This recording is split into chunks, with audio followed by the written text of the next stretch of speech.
third year Mike Brennan, senior guard Jesse Reed. Coach, start with an opening statement. How you feel practice has gone and your overall look for the season? Okay. Well, I mean, we're going to miss Pee Wee and Shof a ton. So our leadership has been good so far. So between Jesse, Marco, Charlie, and Jalen, those are like the four guys that are returning that have some experience. I've thought they've been terrific so far. I like our young guys. I like our transfers. So there's going to be a lot of new faces on the court, and I'm excited about the season. Okay. If you have questions for Coach, your name and your affiliation, and then questions for Jesse as well. I'll start off. Sam Healy. I do an AU Hoops podcast. Just walking around campus just before now, just talking to some students. Obviously you've done, amazing job the first 2 years. Tournament, went away from the tournament. How important do you think it is in your job as a head coach at a University of American to kind of just spread the word, or how do you do that? Because just walking around campus, there's a lot of freshmen, sophomores, that don't know the players' names or haven't been to basketball games. And I think that's probably a big obstacle at a university like that, even with the success of the last 2 years. Right. Yeah. I mean, our initial job was to win. That's why people are excited. That's how people get excited. Everyone wants to be affiliated with a winner. So I think we spend 99% of our time, thinking about how we can do that with recruiting, coaching. I think we do get great student support. The Blue Crew, I think, does a great job. The other teams in the department, are very supportive. So I think it's a gradual process. I'm excited about the student support that we do get so far, and just hoping that we can build upon it. Dave Bishini with the Eagle. Last year, Coach, you guys had a pretty small lineup due to injuries and roster and whatnot. Where are you going to look for post-production this year? Well, Paris Maracos is a transfer from GW, so he's starting at center right now. Leon Toksdorf is another transfer from UConn. He's about 6'6", 6'7", shooter. And then we have a freshman, Andrea Matic, who's about 6'8". And then Lonnie Rivera is another freshman, about 6'6". So we at least have some guys over 6'5" this year, which is kind of nice. So I think we're just looking at all of them to hopefully be able to help us at some point this year.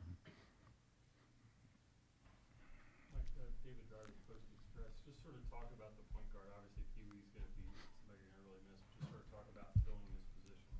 Right. Some of those candidates are. Right. Yeah. It's not necessarily position. I mean, he was the point guard, but he gave us so much more. He just made winning plays constantly on offense and defense. So I don't think you don't replace a guy like that. You just hope you hope your guys that were around last year were watching what he was doing, and then you just look to develop the new guys that you have, and hopefully make help them become the best players they can be. I think between Shof and Pee Wee were just, as much as they did on the court, they were terrific players and they scored points and everything, but we're just going to miss their presence every day in practice. That was the most important thing that they gave to our team.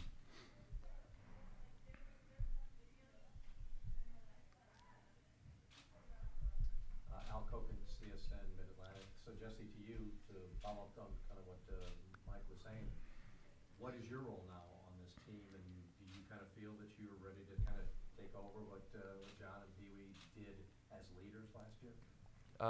Yeah, I'd say my role this year, especially being one of the returners and one of the older guys, my role has changed since the past couple years. I was fortunate enough to have two great leaders in John and Pee Wee, and I've learned a lot from them. And Pee Wee's still around a little bit to help me out, teach me the ropes. So I become more of a vocal leader, lead by example kind of guy, try and help bring the younger guys along to get us to where we want to be.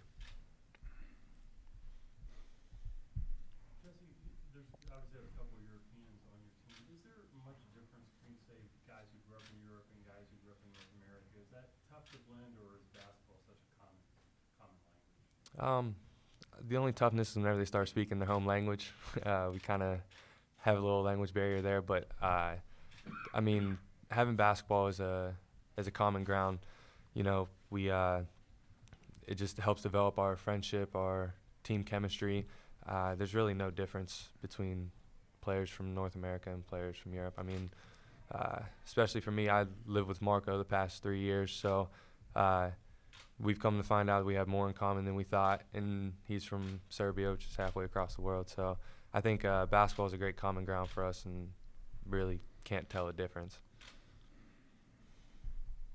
Coach, you have a pretty tough early road schedules with away games at VCU, LSU among them. Okay. What's that going to do to your team to really set the tone for the season? How is that going to help you? Well, we'll get some money from it. But to be honest, I mean, we just look to, I keep saying the same, these sounds cliche over and over, but just get better every day. So we don't have, there's no grand scheme, as I mean, every year you play a non-conference schedule, you play some notable games like that. It's good for recruiting, it's good for, your guys that want to go into, to play the best teams in the country, and you get tested and sort of see where you stand. So it's always nice to, see your team's progress, throughout those games. But basically, you're just trying to prepare yourself as best you can for Patriot League play. Mike, last year you pretty much, it was almost like a six-man rotation a lot of games. Do you kind of anticipate needing to get, 7, 8, maybe 10 guys in, or do you kind of hope to find your good 6 or 7 man rotation? Yeah, I mean, it was easy the last few years. You never wanted to take Pee Wee out, never wanted to take Schoaf out. I never took this guy out. So, I think we're looking to find who can do what. And like I said, there's so many new faces that I'm excited about what I see in practice. But then, we have a couple scrimmages coming up, so we'll find out more in the scrimmages. And then once you start playing games, and it's a long season, so I expect a lot of people to contribute. It's not sort of as clear who are the guys are that are going to make you win. So I think it's going to be, not more of a, I want to say team effort, but more people will be on the court helping us win, I think. How well do you think Paris fits into the 5-man Princeton rotation in terms of a shooter, as well as just having that last year of practice? Yeah, he's doing great so far. I mean, we ask a lot of our post players. It is different. It's sort of more demanding. There's just more for them to do. So I think it's you try to recruit for the position, but as much as you get somebody that you think can fit in, it's still a big adjustment. And Paris has been one of our hardest workers, and he's been terrific. So he's doing well so far. You guys opened up with Rhode Island, which is picked to finish like second A-10. You got VCU. Do you guys get a little pumped up to play quote bigger name schools like that?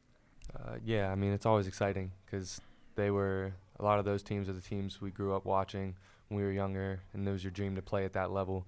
So whenever you get to go up into a higher level team's arena and battle it out with them, you get a little sense that you can play with those guys. There's not much difference between what we can do and what they can do. They may just be a little bigger or stronger, but it definitely gets us a little more hyped up. But I think it's exciting to play every single college basketball game. You only have 4 years to do it, so every game means as much as the next one. Jesse, as the returning top scorer, what pressure did you feel coming into the season? I wouldn't say it's pressure. I think just more of I understand what my role is this year, and that I need to produce a lot more than I have been to make up for the loss of the 2 guys that we had. What they did on the court, you can't fill their shoes, but you got to try and make up for it in other areas. And so as a returning guy and having some experience, it's my duty to try and do as much as I can on the court, try and make up for that lack of leadership that we had from John and Pee Wee. Nick Pappas, Athletics. Coach, can you talk a little bit about what it's like to still have Pee Wee fairly nearby and coming back occasionally? I've seen him coming in practice sometimes. Yeah, I mean, it's sort of bittersweet because every time I see him, I smile and I'm happy, but then I'm like, oh man, I can't put him in a game, so then I'm upset. But no, it's great. I mean, he's around our guys, you know. I mean, he's a great kid, you know. First of all, it's like obviously having him around on, you know, as a volunteer coach, you know, that's terrific to have him. But just the type of kid that he is, having him around the office, having him around our guys, just as a person. You know, forget all the basketball stuff. Is you know, it's real beneficial. But he sees so much. You know, he can help our young guys. You know, and I'm sure the older guys are always happy to see him bouncing around here.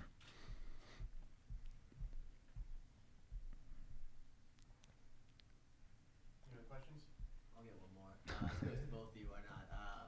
Do your goals change each season? I mean, obviously, you know, would you consider it, you know, what's your main goal going into the season? Obviously, you can say, you know, conference champion, tournament, or you can say playing hard. What do you teach your guys, and what's your goal coming into the season? Yeah, I mean, pretty much every year is the same. I mean, only one team from our league goes to the tournament. So in order to put yourself in that position, you got to do as well as you can throughout league play to have as many home games as you can. So whether you're picked last or picked first or picked fifth, it doesn't matter.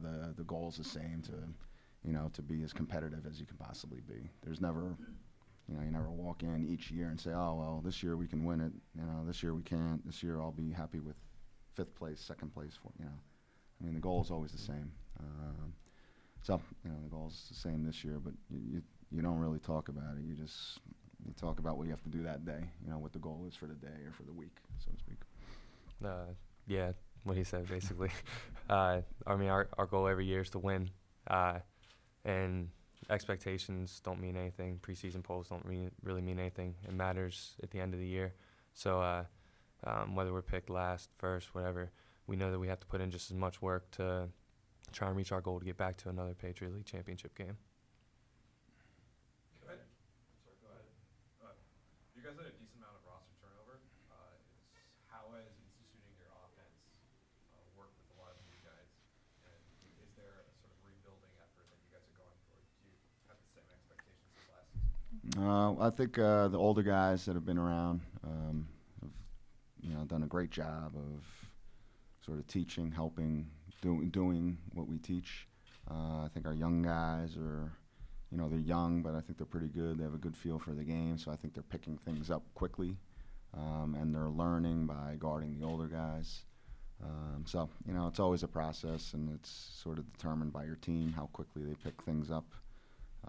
But, you know, it's just like everybody's going through this, and, you know, these early practices, just sort of instituting how difficult it is to, you know, to play college basketball. Question for both of you. Couple rules changes in men's basketball this year. A little more impact than some of the men's basketball rules changes in the last couple of years. Are you preparing for those specifically? Are you just trying to get ready? And I would like to get Jesse's perspective on, do you notice any difference? I mean, we just have a 30-second. We change the shot clock from 35 to 30, and we practice with it. But it hasn't really, you know, changed what we do or how we play, or hasn't really affected, you know, what I see on us, how we play offensively. I thought it would feel a little more, you know, a little different having 5 less seconds when you're practicing defense, but it still seems like 2.5 minutes each possession on defense. So, you know, the shot clock hasn't changed much for us. Yeah, I mean, it hasn't rushed us or, you know, changed what we're trying to do on offense. You know, we're still doing the same stuff. Takes the same amount of time. The 5 seconds hasn't really mattered to us much. I mean, once we get the games, we'll see if it has any effect. But, I mean, the way we've been practicing with having the shot clock lowered, it hasn't changed anything for us. So we haven't really noticed a difference much. All right, we're going to break the press conference, and we're going to go into one-on-one sessions on Court D. Doug and I will help assist. Follow me. Right there. All the players will be available until 4:30, at which and they're getting ready for a faculty staff game. So. And come find me if you need us